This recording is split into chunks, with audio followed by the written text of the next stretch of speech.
সিলেট অঞ্চলে। সিলেটে দুইটি জ্বালানি তেলের ডিপো রয়েছে, আপনারা ইতিমধ্যে জানেন। একটি হচ্ছে পদ্মা অয়েল কোম্পানি পিএলসি এবং যমুনা অয়েল কোম্পানি লিমিটেড। এই দুটো তেলের ডিপোতে আমাদের 48 বিজিবি এবং 19 বিজিবির একটি করে প্লাটুন মোতায়েন করা হয়েছে। আমরা এখানে বিজিবি সদস্যরা অত্যন্ত পেশাদারিত্বের সাথে এবং আন্তরিকতার সাথে জ্বালানি তেলের যে নিরবিচ্ছিন্ন সরবরাহ এটা নিশ্চিত করছি।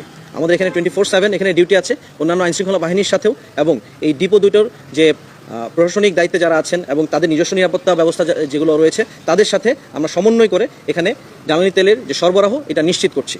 এখানে আমরা তাদের সাথে সমন্বয়ের মাধ্যমে পূর্বে কী পরিমাণ জ্বালানি তেল সরবরাহ হতো, এখন অতিরিক্ত পরিমাণ জ্বালানি তেল কেউ সরবরাহ করে নিয়ে যাচ্ছে কিনা বা মজুত করছে কিনা সেই বিষয়টি আমরা খেয়াল রাখছি। পাশাপাশি আমাদের সীমান্তবর্তী এলাকাগুলোতেও আমরা জ্বালানি তেল যেন অবৈধভাবে পাচার না হয়ে যায় সেই যে বিষয়গুলো আমরা লক্ষ্য রাখছি। আমরা সীমান্তবর্তী এলাকায় আমাদের অ্যাওয়ারনেস প্রোগ্রাম জারি রাখছি। আমাদের সাথে আমরা যে স্থানীয় জনগণ বা জনসাধারণ রয়েছে তাদেরকেও আমরা আমাদের সাথে নিয়েছি, তাদের মধ্যেও যে অ্যাওয়ারনেস সেটা আমরা গ্রো করছি।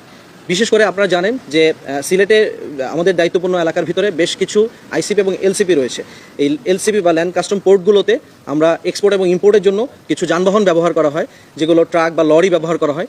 এগুলোর মাধ্যমেও যেন কোনোভাবে আমাদের জ্বালানি তেল দেশ থেকে সেটা ট্যাঙ্কিতে করেই হোক অথবা অন্যভাবে কোনো ব্যারেলে করে অবৈধভাবে যেন এই আমাদের জ্বালানি তেল পার্শ্ববর্তী দেশে পাচার না হয় সেই ব্যাপারেও আমরা সজাগ আছি। আমরা নিয়মিত তল্লাশি কার্যক্রম করছি।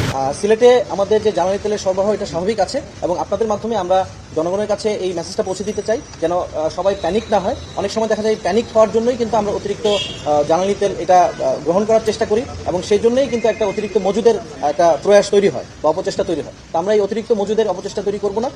আমাদের এখানকার সরবরাহ এবং যে আইনশৃঙ্খলা পরিস্থিতি এটা স্বাভাবিক আছে, এটাই এই মেসেজটা আপনাদেরকে আমরা দিয়ে দিচ্ছি। ধন্যবাদ।